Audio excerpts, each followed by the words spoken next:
एक राजा के मन में एक सवाल आया कि जब ईश्वर सब कुछ अच्छा और बहुत अच्छा बना सकता था, तो उसने दुनिया में इतना दुख दर्द क्यों बना दिए? क्या दुनिया में होने वाले सभी बुरे कामों में ईश्वर को मजा आता है? क्योंकि जो कुछ भी हो सकता है सब उसके नियंत्रण में है। वो चाहे तो दुनिया को बिल्कुल अच्छा बना सकता था। कोई बुराई ना हो, कोई दुख ना हो, कोई दर्द ना हो। फिर ईश्वर ऐसा करता क्यों नहीं है? राजा ने दरबार में सभी को अपने सवाल से अवगत कराया और कहा, जो कोई भी मेरे सवाल का सही और सटीक जवाब देगा, उसे मैं जो वो चाहेगा वही दूंगा। ये सुनकर उस राज्यसभा के कुछ विद्वान लोग खड़े हुए और कहा, इसके जवाब के लिए कोई बड़ी दुविधा नहीं है। इसका जवाब तो हम भी दे सकते हैं। ईश्वर ने जो सृष्टि बनाई है अच्छी ही बनाई है, सुख से भरी हुई ही बनाई है, पर हमारे मन के कारण इसमें दुख उत्पन्न होता है। इसमें दोष ईश्वर का नहीं है, हमारे मन का है। वही हमें भटका देता है। राजा ने कहा, पर क्या आप हमें ये बताएंगे कि हमारा मन सही रहे, वो कभी ना भटके, वो हमेशा सत्य की ओर चले? ऐसे मन का निर्माण ईश्वर कर भी तो सकता है। फिर उसने हमारे पास ऐसा मन क्यों छोड़ा जो दुखों को खींच लेता है, हमें दुखी बना देता है? राजसभा के दूसरे विद्वान ने कहा, महाराज, जैसे ईश्वर होता है वैसे ही शैतान भी होता है। ईश्वर की बनाई कृति यानी हम मनुष्यों में उस शैतान ने मन का बीज डाल दिया, इसलिए मन हमेशा शैतान की ओर भागता है। इसमें दोष उस शैतान का है। राजा ने कहा, क्या शैतान ईश्वर से ज्यादा ताकतवर है? विद्वान ने कहा, नहीं, इस सृष्टि में सबसे शक्तिशाली ईश्वर ही है। राजा ने कहा, तो फिर ईश्वर शैतान को खत्म कर अपनी बनाई कृति यानी हमारा दोष क्यों नहीं मिटा देता?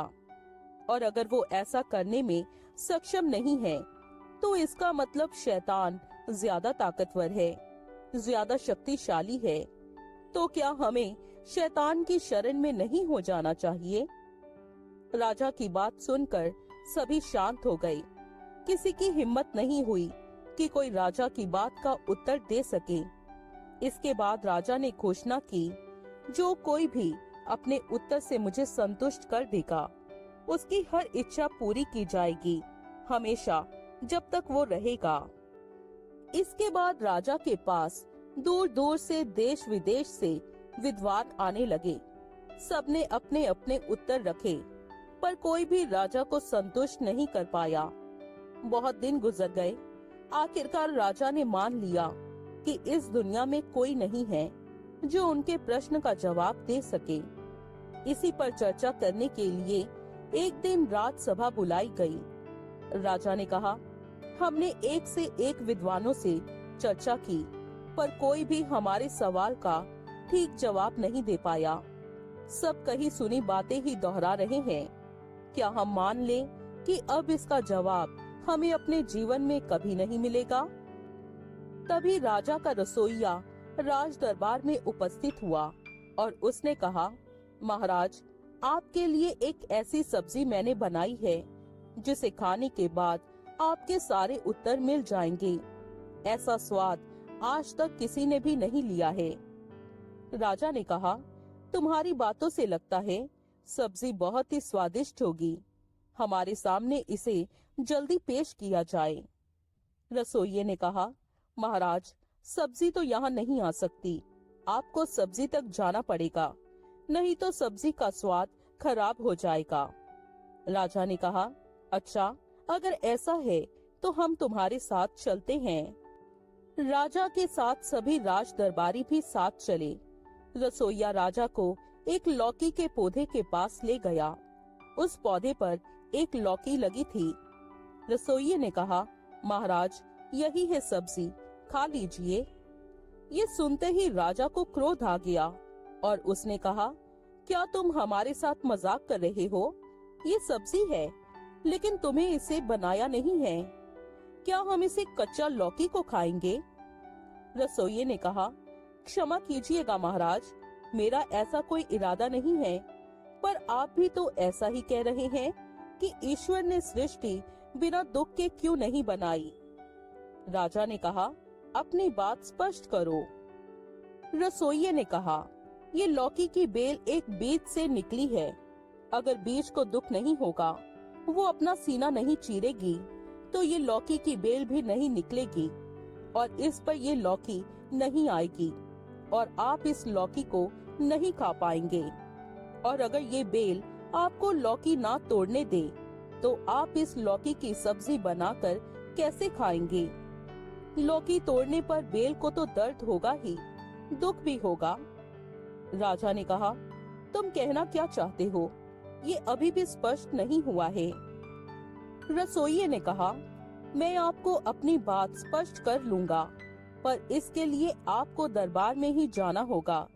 मैं वहीं इस लौकी की सब्जी बनाकर आपके लिए लेकर आता हूँ। राजा ने कहा, ठीक है, जैसा तुम कहते हो। हम दरबार में जा रहे हैं, जल्दी ही इस लौकी की सब्जी बनाकर लेकर आओ।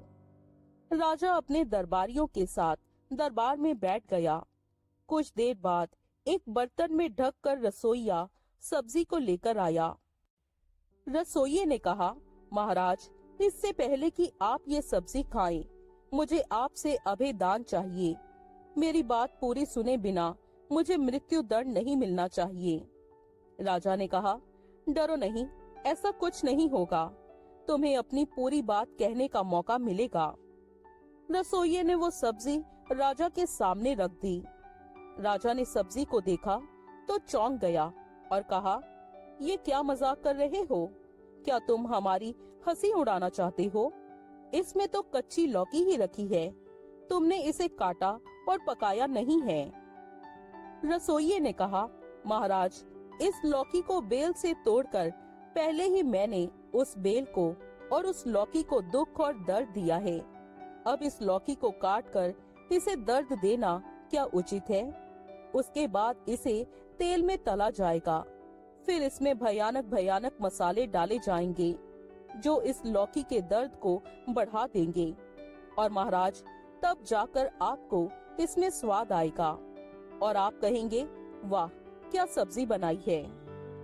राजा ने कहा, तुमने अभी भी अपनी बात स्पष्ट नहीं की है। अपनी पूरी बात स्पष्ट करो, तुम कहना क्या चाहते हो? रसोइये ने कहा, महाराज, अगर सृष्टि का रचयिता सबको सुख ही दे, तो सभी बीज बीज ही रह जाएंगे। वो अपना बलिदान क्यों देंगे?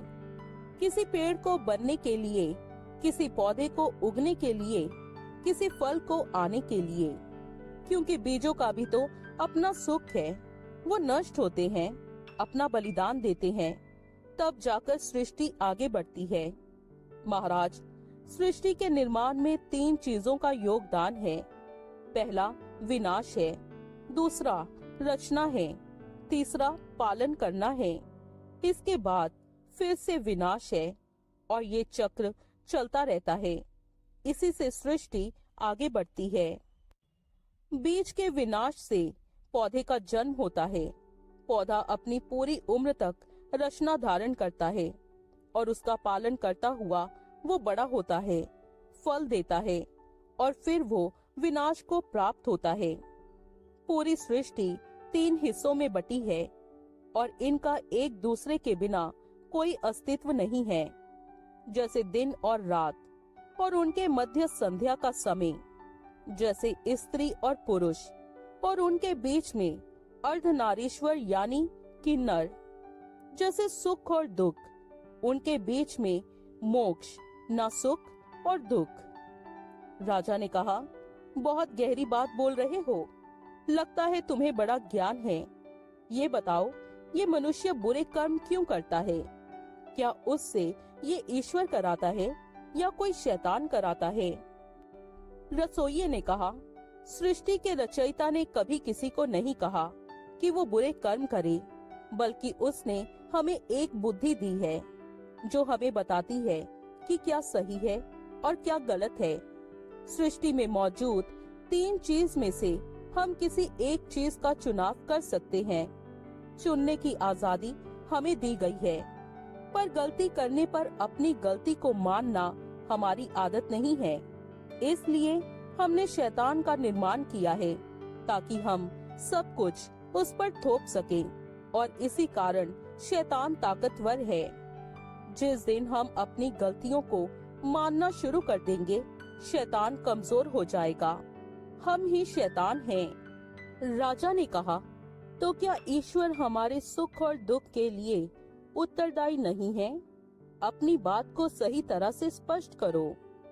रसोइये ने कहा, महाराज, ईश्वर केवल निर्माण करता है, विनाश करता है, पालन करता है।